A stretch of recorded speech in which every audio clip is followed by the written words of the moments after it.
ஆயிரம் அதிசயம் அமைந்தது பாபா ஜாதகம். நல்ல சுவையுடைய இனிய கனிகளை நாள்தோறும் உண்டு அதனால் நன்மைகள் பல அடைந்து வந்தான் ஒருவன். திடீரென்று அவனுக்கு விபரீத எண்ணம் ஒன்று தோன்றியது.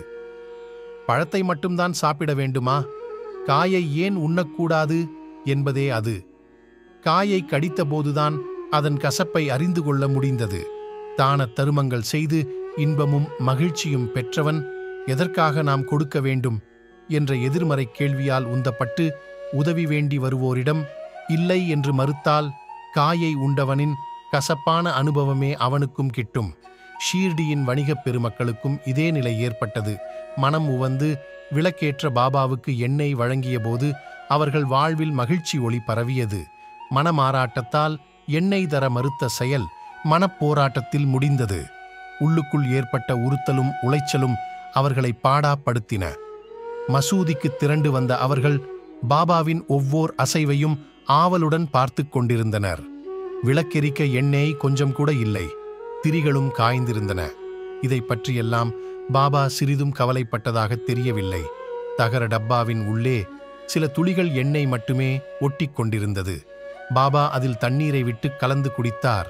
பிறகு அதில் மறுபடியும் தண்ணீரை ஊற்றி அதை கொண்டு அனைத்து விளக்குகளையும் நிரப்பினார். திரிகளை கொளுத்தினார். விளக்குகள் உயிர் பெற்றன, வெளிச்சத்தை வீசின. இரவு முழுவதும் எரிந்து ஒளியையும் பாபாவின் பெருமையையும் ஒரு சேர பரப்பின. பார்த்து கொண்டிருந்த வணிகர்கள் பதறினர். வியப்பும் அச்சமும் கொண்டனர். வருத்தமும் வேதனையும் அடைந்தனர். மகானிடம் மன்னிப்பு கேட்டு மன்றாடினர். கருணையே உருவான பாபா அவர்களை மன்னித்தார். இனிமேல் உண்மை உள்ளவர்களாக, உள்ளம் உள்ளவர்களாக நடந்து கொள்ள வேண்டும் என்று அறிவுறுத்தினார்.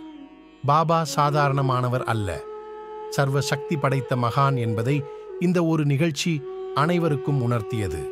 மக்கள் அவரை நாடி வரத் தொடங்கினர்.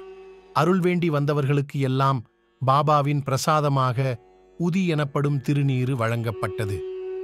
உதி என்பது நெருப்புக்குண்டமான துனியில் உதித்த சாம்பலே ஆகும். அது பாபாவின் அளவற்ற அருளாற்றலின் அடையாளமாக விளங்கியது. தற்போதும் விளங்கிக் கொண்டிருக்கிறது. அடியவர்களின் அல்லல்களையும் அன்பர்களின் நோய்களையும் அடியோடு நீக்கும் அற்புத சக்தி கொண்டது ஊதி. ஊதியை பிரசாதமாக அளிப்பதன் மூலம் பாபா இந்த உலகத்தின் நிலையற்ற தன்மையை எடுத்து கூறுகிறார். நம் உடல் பஞ்சபூதங்களால் ஆனது. எல்லாவற்றையும் அனுபவித்து முடித்த பிறகு உடலானது ஓய்ந்து சாய்ந்து மாய்ந்து போகும். பின்னர் எரிக்கப்பட்டு சாம்பலாகி போகும். உற்றார், பெற்றோர், மற்றோர் ஆகிய அனைவரும் நம்முடையவர் அன்று. தனியாக வந்த நாம் தனியாகவே போக வேண்டியிருக்கும்.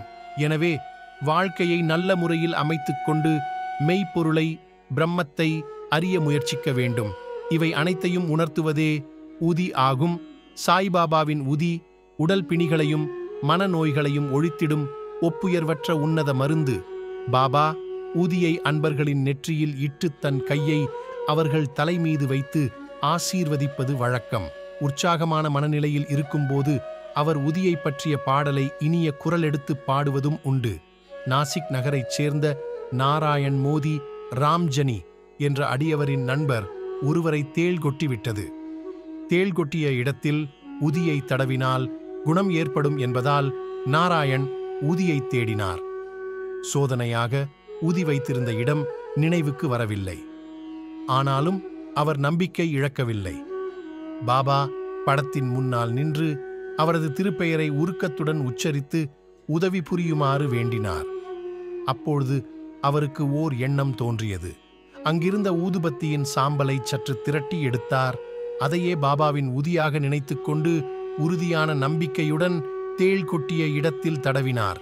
நம்பிக்கை வீண் போகவில்லை. தடவிய விரலை எடுத்த உடனேயே வலி பறந்து போய்விட்டது. உதியோடு நெருங்கிய தொடர்புடையது பாபா அடியவர்களிடம் கேட்கும் தட்சிணையாகும். தட்சிணையாக வரும் பணத்தின் பெரும் பகுதியை அவர் தர்ம காரியங்களுக்கு பயன்படுத்தினார். மீதி இருக்கும் பணத்தை கொண்டு துணியில் எரிப்பதற்காக விறகு வாங்கினார். அந்த நெருப்பில் உருவான சாம்பலே உதியாகும்.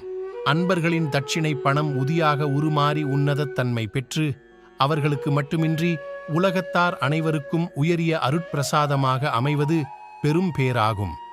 பற்றற்றவரான பாபா பக்தர்களிடமும் அடியவர்களிடமும் தட்சிணை கேட்டார் என்பது அனைவரும் அறிந்த உண்மையாகும். அவர் பணத்தை ஏன் லட்சியம் செய்ய வேண்டும்? எதற்காக தட்சிணை கேட்க வேண்டும்?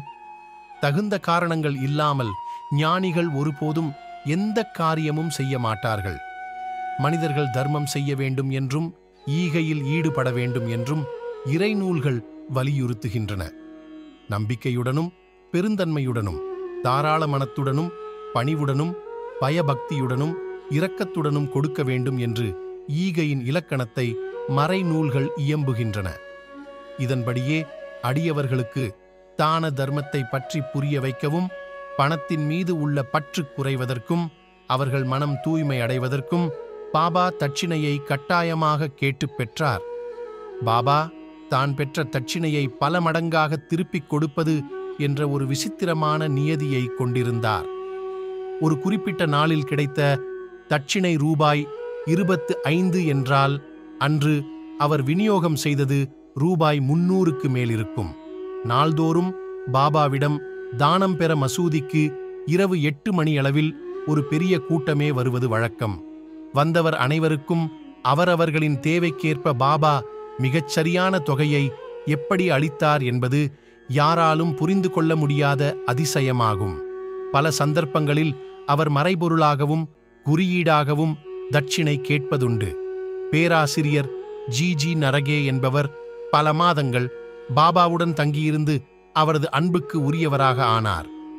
ஒருமுறை பாபாவிடம் பேசிக் கொண்டிருந்த போது திடீரென்று சற்றும் எதிர்பாராத விதத்தில் பாபா அவரிடம் 15 ரூபாய் தட்சிணை கேட்டார். திடுக்கிட்டுப் போனார் நரகே. காரணம், அவரிடம் அப்போது ஒரு பைசா கூட இல்லை. அவரிடம் பணம் எதுவும் இல்லை என்பது பாபாவுக்கு நன்றாகவே தெரியும். இருந்தும் பாபா அவரிடம் தட்சிணை கேட்டது ஏன்? அதிசயங்கள் தொடரும்.